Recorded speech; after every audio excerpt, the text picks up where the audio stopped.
Hilig noon ni Michael Angelo ang paglalaro ng sepak takraw. Katunayan, dati itong captain ng kanilang kupunan. Anya, tuwing mayroon daw silang laban, puspusan ang kanilang pagsasanay para maiuwi ang kampyonato. Pero malaking hamon sa kanila ang kawalan ng espasyo. Kasi usually po kasi kapag sa barangay, usually mga players is basketball player. So, pahirapan po sa court.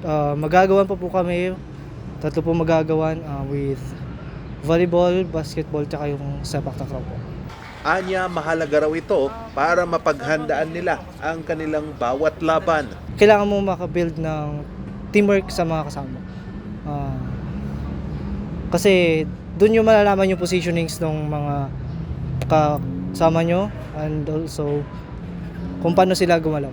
Kagaya lamang ni Michael, ang ilang libu-libong atleta sa lungsod na hiling din na magkaroon ng sapat na espasyo at pasilidad para sa kanilang pagsasanay. Malaking tulong sana raw dito ang Youth Convergence Center sa Baguio Athletic Bowl na nagkakahalaga ng 435 million pesos na sinimulang itayo noong 2022. Pero hanggang ngayon, hindi pa rin ito natatapos. Taong 2022 pa nang simulang itayo itong Youth Convergence Center dito sa Athletic Bowl, Baguio City at taong 2023 pa dapat ito tapos. Pero hanggang ngayon, hindi pa rin ito natatapos. At kung mapapansin nyo, tinubuan na ng damo yung paligid nung itinatayong gusali at yung ilang mga bakal na dapat sanang gagamitin sa konstruksyon, kinakalawang na. Kaya katanungan tuloy ng karamihan, anyare?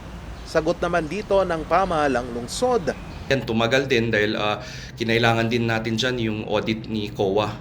Again, para malaman, based on sa materials na nailagay, na i-build, ilan na yung actual na nagastos dyan, at ilan pa yung natitira para alam natin how much yung ipapabid. Contractor dito noon ang MEC Cat Construction pero lumampas sila sa 15% slippage na naging basehan sa pag-terminate sa kanila ng pamahalang lungsod.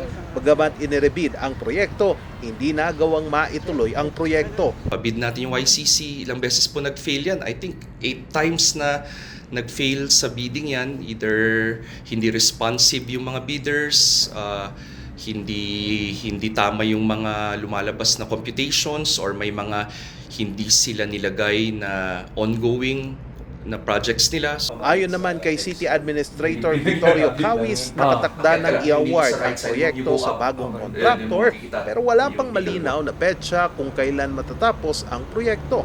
Anila, parte raw ito ng kanilang proseso para matiyak na walang korupsyon at sumusunod lagi sa batas ang pamahalang lungsod pagdating sa pagpapatupad ng mga proyekto.